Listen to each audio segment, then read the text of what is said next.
L'INSEP vous présente les acteurs de l'ombre. La performance de haut niveau ne se réalise pas seule. Chaque sportif soulevant un trophée sur les marches d'un podium a été porté au nu par un travail d'équipe. Si l'importance d'un entraîneur ou d'un préparateur physique est bien connue de tous, d'autres protagonistes exercent, eux aussi, bien en dehors de l'éclat des projecteurs, des missions d'une importance capitale pour le haut niveau. Ils sont médecins, techniciens, administratifs, scientifiques, cuisiniers, bref, une myriade de professionnels réunis dans un unique but, apporter chacun sa pierre à l'édifice que constitue le projet sportif de chaque athlète. Bienvenue à l'INSEP, nous vous présentons les acteurs de l'ombre. Épisode 21, Anne Wittmann, directrice générale adjointe de l'INSEP, chargée de l'administration générale. Bienvenue dans ce nouvel épisode des acteurs de l'ombre avec la poursuite cette fois de la découverte des arcanes de la direction de l'INSEP. J'avais reçu il y a quelque temps de cela le directeur général de l'INSEP actuel, Fabien Canu, et je reçois cette fois l'une des deux directrices générales adjointes de l'Institut, Anne Wittmann. Anne, bonjour à toi, je te souhaite la bienvenue dans le podcast. Merci Sylvain, merci beaucoup de me recevoir. Avec plaisir. Anne, j'ai pris l'habitude dans les acteurs de l'ombre de commencer par demander aux invités de parler un peu de leur parcours pour que nous puissions nous pencher ensuite sur ce que tu fais réellement aujourd'hui. Donc Anne, tout simplement, qui es-tu, d'où viens-tu et quel est ton rapport au sport, notamment durant tes vertes années ?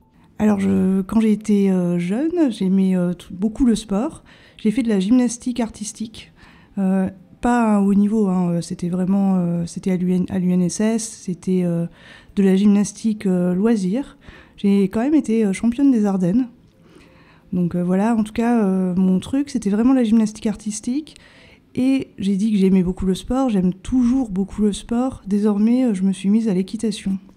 Alors il y a vraiment une grosse marge de progrès, mais bon, je m'accroche. Et donc je pratique l'équitation non loin de l'INSEP. Alors je disais que j'avais fait de la gymnastique dans les Ardennes, je suis née à Charleville-Mézières, mais c'est à Lyon que je me suis installée quand j'ai commencé à travailler comme professeure en histoire-géographie. Donc au début des années 2000, avant de me réorienter, donc vraiment ma carrière a pris un tournant. J'ai beaucoup aimé enseigner, notamment la relation avec les élèves. Mais la fonction publique offre des possibilités assez considérables et très appréciables dont je me suis saisie et donc j'ai rejoint l'administration en passant des concours administratifs. D'accord, donc au début de ta professionnalisation, tu n'étais pas dans le milieu du sport ? Absolument pas, donc j'enseignais l'histoire-géographie, l'éducation civique, d'abord dans un collège à Saint-Fond, donc près de Lyon, dans l'éducation prioritaire. Mais c'était difficile au début et puis j'ai beaucoup aimé la relation avec les élèves. Et puis finalement, avant donc de me réorienter vers l'administration, en lycée. Donc vraiment rien à voir avec le sport. En fait, je suis arrivée au sport par les finances publiques. Ça peut paraître un petit peu curieux, mais j'ai été contactée pour rejoindre le cabinet de la ministre déléguée chargée des sports, donc, qui était déléguée auprès de Jean-Michel Blanquer, le ministre de l'Éducation nationale, et donc il s'agissait de Roxana Maracineanu, dont j'ai rejoint le cabinet en septembre 2020. Donc en tant que conseillère budgétaire, je me suis occupée du budget du ministère des Sports. Alors c'est un angle particulier pour découvrir le sport, ses arcanes, la complexité de sa gouvernance aussi. C'était l'époque de la pandémie, on n'en était pas encore sorti, loin s'en faut, en septembre 2020. Donc on avait institué des mesures de restriction pour limiter la propagation. Donc les enceintes sportives étaient loin d'être remplies.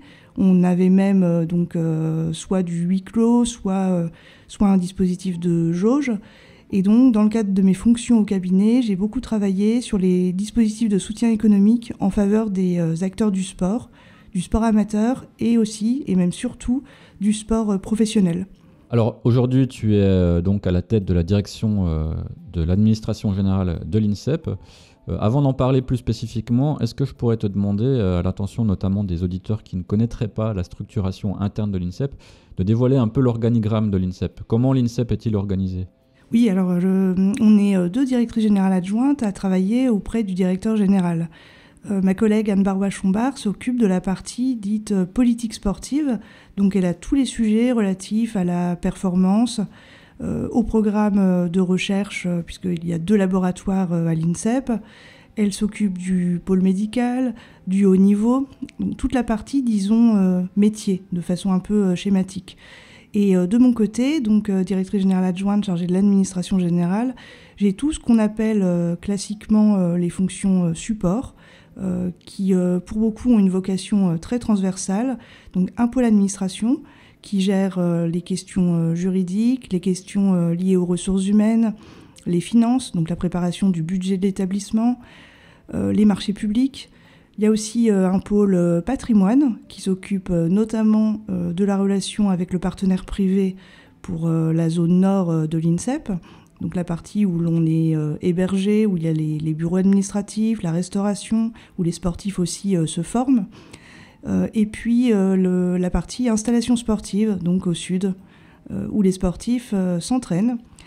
Dans mon portefeuille, si je puis dire, il y a aussi les questions de sécurité, qui relèvent également de ce pôle patrimoine. Je pilote aussi les questions informatiques. Donc on a un pôle informatique à l'INSEP pour s'occuper des questions d'infrastructure, de réseau, évidemment de sécurité des systèmes d'information. Je travaille également beaucoup, bien sûr, avec la responsable santé-sécurité au travail, avec l'assistante sociale référente handicap, qui toutes les deux sont rattachées directement au directeur général.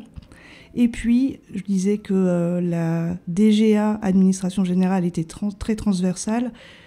C'est vrai parce qu'on y trouve aussi, et c'est absolument essentiel, l'unité communication et l'unité audiovisuelle, à laquelle tu appartiens, Sylvain. Merci de le mentionner. Alors, tu as parlé des pôles d'unité qui composent ce que tu appelles ton portefeuille.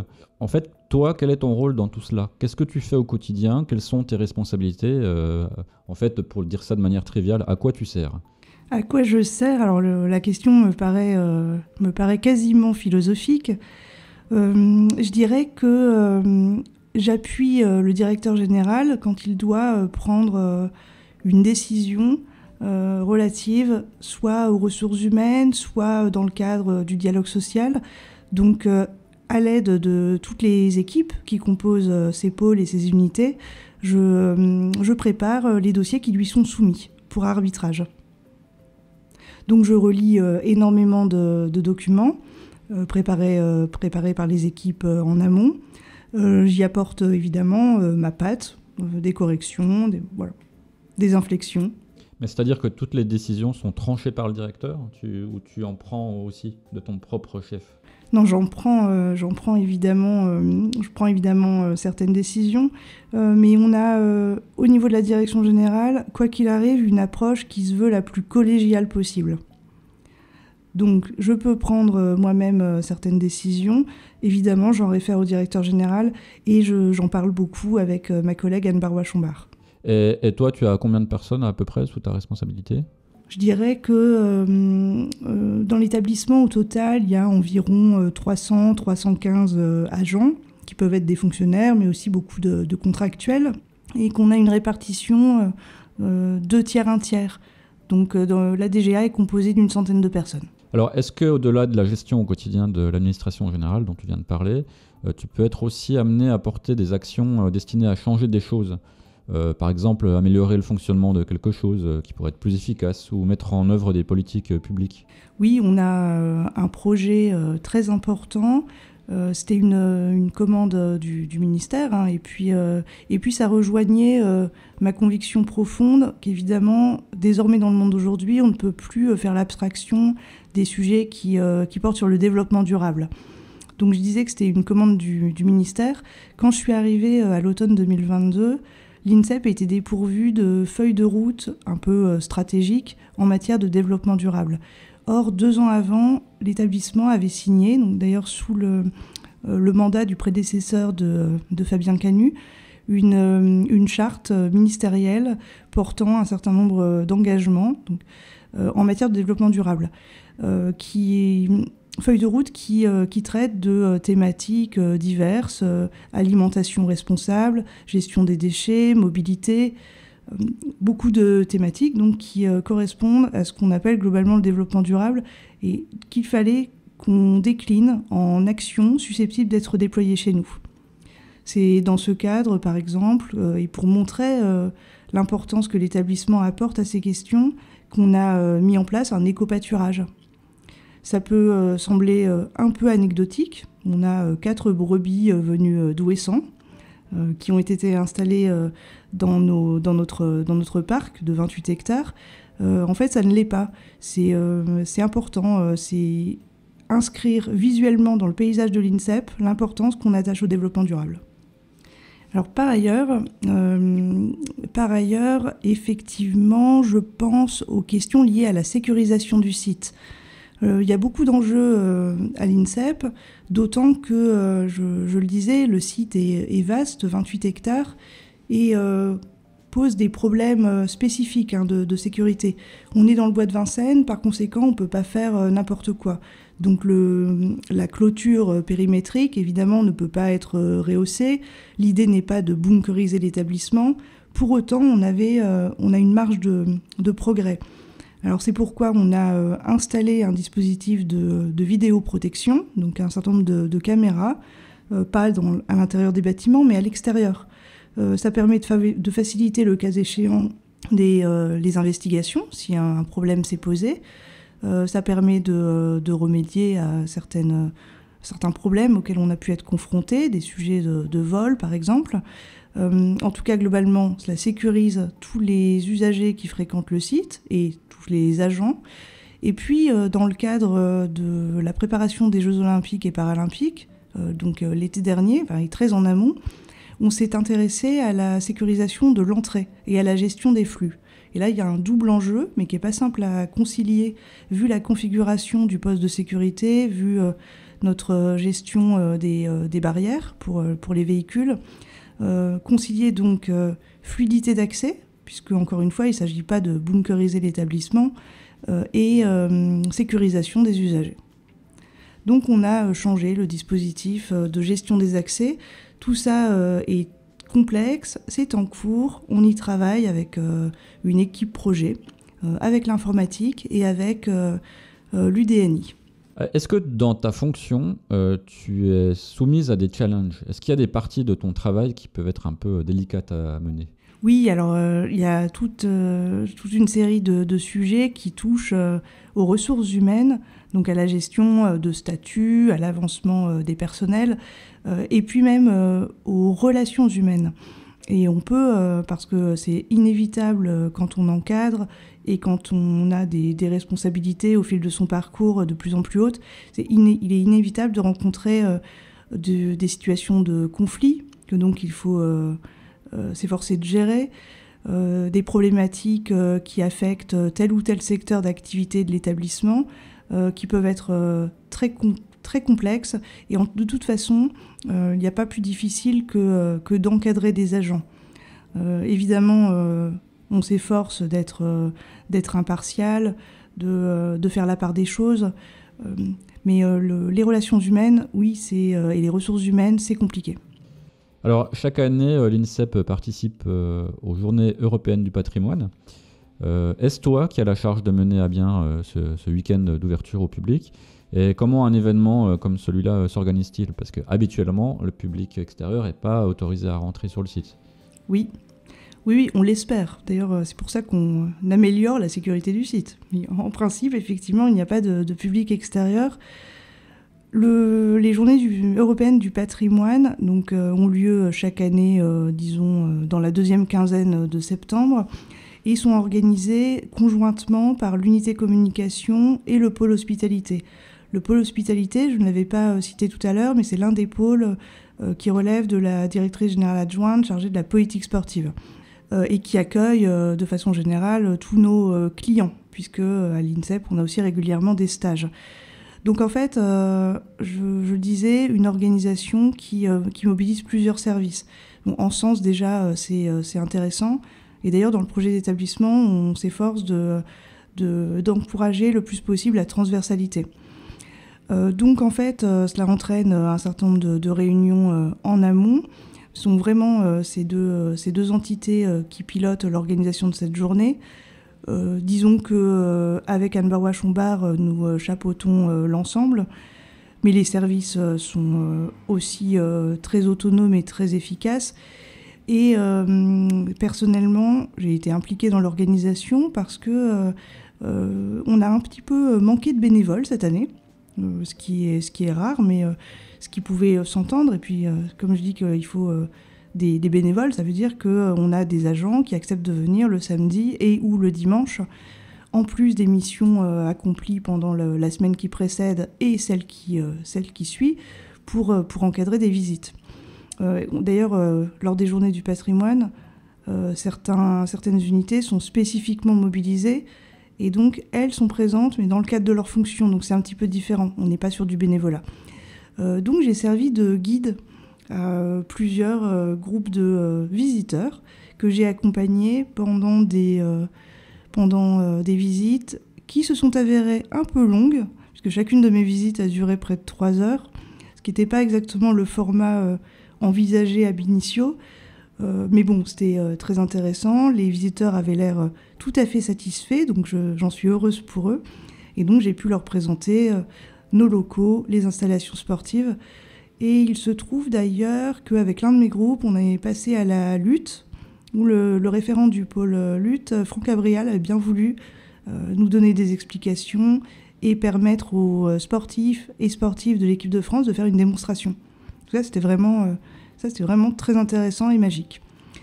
J'ai hérité, à l'occasion des Journées du patrimoine, de quelques CV de jeunes de 3e ou de 2e qui pourront être mes stagiaires en décembre, lors de la prochaine session des stages.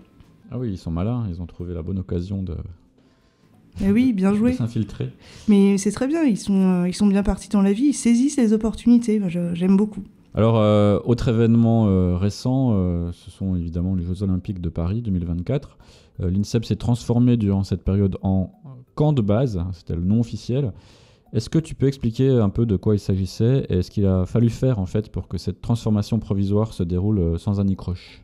Oui, alors cela engendrait énormément de travail en amont, mais c'était aussi un projet très enthousiasmant pour l'établissement et dans son ensemble. Donc le camp de base correspond au fait que à partir du 8 juillet et jusqu'au 8 septembre, l'INSEP s'est véritablement transformé et s'est constitué en cocon susceptible de recevoir les équipes de France qu'il souhaitait, donc dans énormément de disciplines sportives, qui venaient chez nous pour s'entraîner, pour être hébergés en amont de leur venue au village olympique et paralympique, voire même pendant les épreuves, pendant les compétitions. Il faut savoir que quand une équipe est au village, alors évidemment l'ambiance doit être tout à fait fabuleuse. Enfin, je ne connais pas et je n'ai pas eu la chance de voir le village de Paris 2024 malheureusement. Toujours est-il que pour s'entraîner, il faut partager avec les autres délégations des créneaux d'entraînement. Enfin, il peut y avoir quelques contraintes à prendre en considération. Donc en tout cas, entre le 8 juillet et le 8 septembre, l'INSEP s'est proposé d'être camp de base et donc a revu son organisation pour que le meilleur service possible puisse être offert aux sportives et aux sportifs. Alors ça a impliqué qu'on modifie notre organisation RH par exemple. On a diffusé un appel à candidature à la fin de l'hiver ou au printemps dernier pour proposer des missions de référents des équipes de France. Et donc les gens qui ont postulé et dont on a retenu les candidatures, c'est-à-dire à peu près tous, ont été déchargés pendant la présence des équipes ici à l'INSEP de leur mission habituelle pour se consacrer à l'accompagnement logistique, principalement logistique, de toutes les fédérations qui étaient présentes. Pour ne prendre qu'un exemple, l'agent comptable a quitté son agence pendant quelques jours, peut-être une semaine ou plus, pour s'occuper des sportives et des sportifs de la fédération de paratriathlon. Donc en fait, on a vraiment adapté notre organisation RH. Et ce que j'ai vu pendant cette période, c'est globalement un très bel élan de transversalité. Donc les services ont beaucoup collaboré ensemble et j'ai vu des personnes se découvrir leurs missions respectives. Tout ça a été très intéressant. On aimerait que cela puisse s'inscrire dans la durée.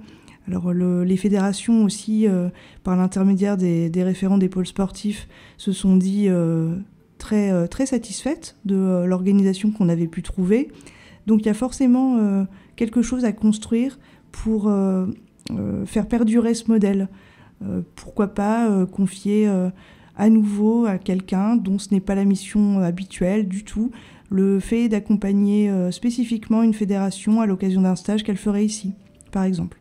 Alors c'est intéressant cette question. Est-ce qu'il existe en fait des moments de convivialité entre personnel de l'INSEP, en fait tous les gens qui se rendent à l'INSEP? Est-ce que ça s'organise? Oui, alors ça reste relativement exceptionnel dans l'année, mais il y a classiquement des moments où l'on se retrouve, des moments qui sont l'occasion pour la direction générale de donner quelques informations, mais surtout qui constituent pour les agents des moments de rencontre et des occasions de partager, donc, comme tu le dis, un temps de convivialité. Alors c'est le cas chaque année, par exemple, à l'occasion de la rentrée scolaire et universitaire, le moment où, après la période estivale, les affaires reprennent à l'INSEP, donc en septembre. C'est le cas évidemment pour la nouvelle année, évidemment début janvier, voilà. C'est le cas aussi, on a un événement récurrent et très apprécié, le barbecue de l'INSEP, fin juin ou début juillet. Je pense que les agents aiment beaucoup. J'avoue que c'est mon cas aussi. Je dis barbecue, en réalité, je ne devrais pas. Pour être exact, il s'agit d'une plancha un petit peu géante. Étant donné, comme je disais tout à l'heure, qu'on est dans le bois de Vincennes, évidemment, pas de barbecue. Mais en tout cas, moment de convivialité très important. Exceptionnellement, cette année, le 12 novembre, on a prévu une célébration afin de récompenser toutes celles qui ont participé à l'organisation du camp de base. Alors je cible le camp de base, mais en fait il faut évidemment louer les résultats de l'INSEP pendant cette période et le fait que tout le monde ait beaucoup apprécié l'organisation qu'on avait pu trouver.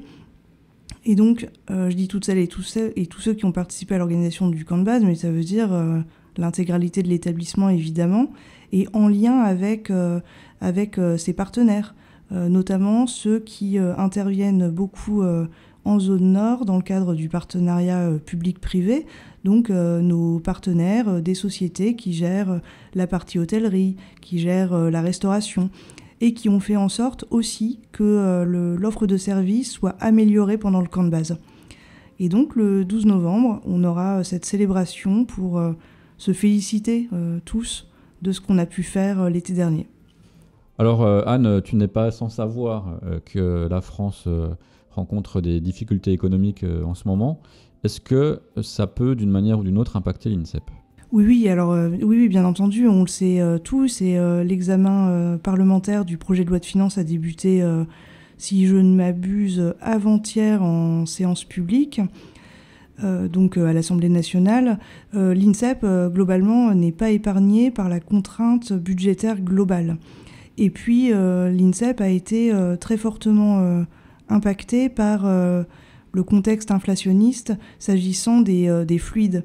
Donc nos factures d'électricité, de gaz, puisqu'on chauffe au gaz, se sont littéralement envolées, particulièrement entre 2022 et 2023. Là, on assiste un peu à une stabilisation de cette tendance, néanmoins stabilisation à un niveau élevé. Donc en fait, on va devoir faire des efforts. Tout à l'heure, j'évoquais notre feuille de route en matière de développement durable. Il y a une partie qui porte naturellement sur la sobriété énergétique. Il faut renforcer nos exigences en adoptant de bonnes pratiques, en explorant ce qui peut l'être. C'est-à-dire peut-être qu'on va commander une étude pour réinstaller des panneaux photovoltaïques. Peut-être qu'il faudrait s'interroger sur le fait de prospecter en matière de géothermie.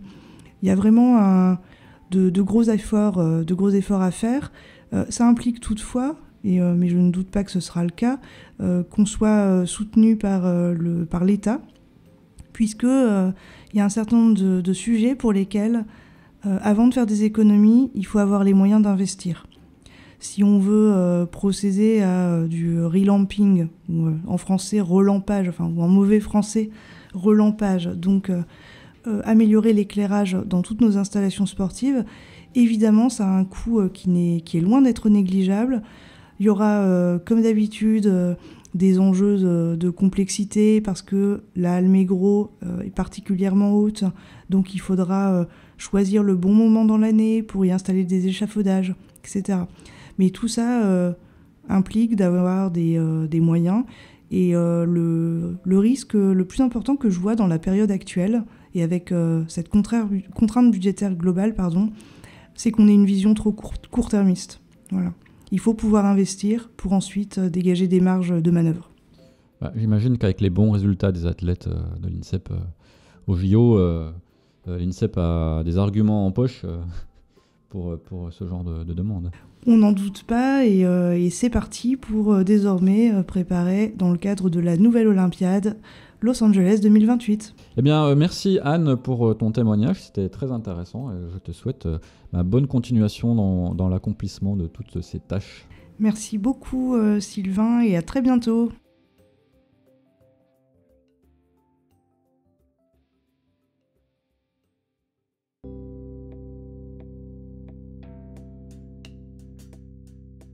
Les podcasts de l'INSEP, les acteurs de l'ombre.